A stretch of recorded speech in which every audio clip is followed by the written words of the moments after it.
नमस्कार दोस्तों, मेरे चैनल रामेश्वरम भक्ति चैनल में आपका बहुत बहुत स्वागत है। कैसे हैं आप सब? तो कमेंट बॉक्स में जय माता दी अवश्य लिखें। दोस्तों, आज हम इस वीडियो में जानेंगे कि अष्टमी के दिन माता को हमें खोइछा में कौन कौन सी चीज़ें डालनी चाहिए। तो आइए हम लोग ये महत्वपूर्ण बातें जान लेते हैं। दोस्तों, अगर आप पीरियड्स के समय में हैं, मासिक धर्म के समय में हैं, तो आप नवमी के दिन खोइछा डाल सकते हैं। वैसे तो नियम यह है कि माता को खोइछा अष्टमी तिथि में ही डाला जाता है, लेकिन मासिक धर्म को आपको 5-6 दिन हुए हैं तो आप नौमी तिथि के दिन खोइछा माता को दे सकते हैं। दोस्तों, अष्टमी के दिन माता को खोइछा आप लोग जरूर डालें। चावल का, सादा सफ़ेद चावल का खोइछा नहीं डाला जाता है। दोस्तों, पीला हल्दी में चावल को अवश्य रंग कर तब डालें। माता को खोइछा डालें। दोस्तों, किसी भी बेटी बहन को जब हम अपने घर से विदा करते हैं तो आंचल में खोइछा हमें ज़रूर डाल देना चाहिए। ये बहुत ही शुभ होता है। बेटी के मायके और ससुराल दोनों के लिए शुभ माना जाता है। खोइछा देना दोस्तों, माता के खोइछा में कई लोग हलवा पूड़ी भी डालते हैं। दोस्तों, खोइछा के बिना बेटी विदाई नहीं की जाती। यह परंपरा इसलिए किया जाता है कि हमारी बेटी जहाँ कहीं भी रहे वहाँ सुखी रहे, जुड़े रहे। वैसे माँ दुर्गा भी हमारे घर की 9 दिनों के लिए बेटी रूप में ही आती हैं। तो दोस्तों, हमें माता का खोइछा अष्टमी के दिन जरूर भरना चाहिए और सभी लोगों को ये काम करना चाहिए। दोस्तों, अष्टमी तिथि 22 अक्टूबर दिन रविवार को है। उस दिन शाम को सप्तमी और अष्टमी दोनों का प्रभाव बताया गया है। दोस्तों, अगर आप मंदिर में अष्टमी के दिन पूजा करने के लिए जाते हैं तो दुर्गा मंदिर जाते हैं अगर, तो आप वहाँ नारियल फोड़ें और माता का खोइछा भरें। वहाँ माता को खोइछा भरने के लिए आप कपड़ा, श्रृंगार का सामान सब ले जाएं और वहाँ खोइछा माता को डाल दें। आप चाहें तो अष्टमी तिथि के दिन अपने घर में भी माँ को खोइछा भर सकते हैं और वैसे माता के मूर्ति के पास जाकर के खोइछा भरना बेहद शुभ और अच्छा होता है। दोस्तों, अब हमें माता के खोइछा के लिए कौन कौन सा सामान इकट्ठा करके रखना है, आइए हम उन सामान को भी सुन लेते हैं। लाल रंग का कपड़ा लेना है या पीला या नारंगी, आपको काला कपड़ा नहीं लेना है।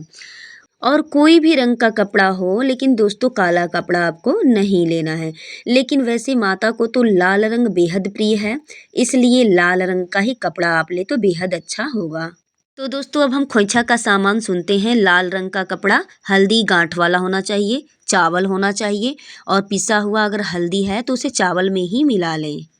पान, सुपारी, लौंग, इलायची, सिंदूर, बिंदी, दुर्वा यानी दूब और कुछ पैसे।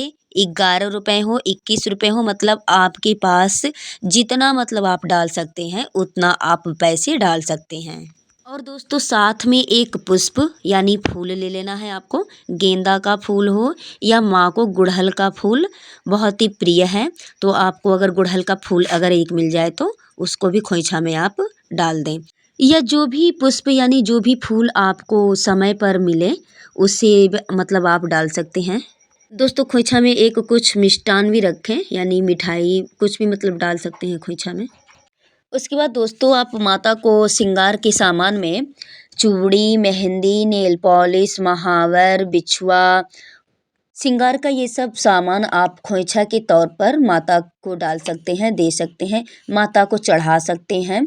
आप अष्टमी के दिन ये काम ज़रूर करें। दोस्तों, कई लोग पूड़ी, हलवा और चना से माता का खोइछा भरते हैं, माता को खोइछा डालते हैं, जो भीगा हुआ चना भिगो करके और खोइछा में वो लोग डालते हैं।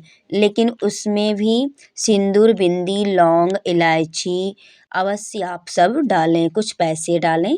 अब हमें माता को खोइछा भरना कैसे है, माता को खोइछा कैसे डालना है, आइए हम ये सब बातें जानते हैं। दोस्तों, अगर माता की मूर्ति के पास जाकर के आप खोइछा भरते हैं, माता को खोइछा डालते हैं, और अगर आपको मूर्ति के पास जाकर के साड़ी में खोइछा डालना है, माता को साड़ी में खोइछा देना है, तो आपको एक काम करना पड़ेगा। साड़ी को माता के कमर के पीछे से करके उन्हें ओढ़ा दें, यानी कमर में बांध दें।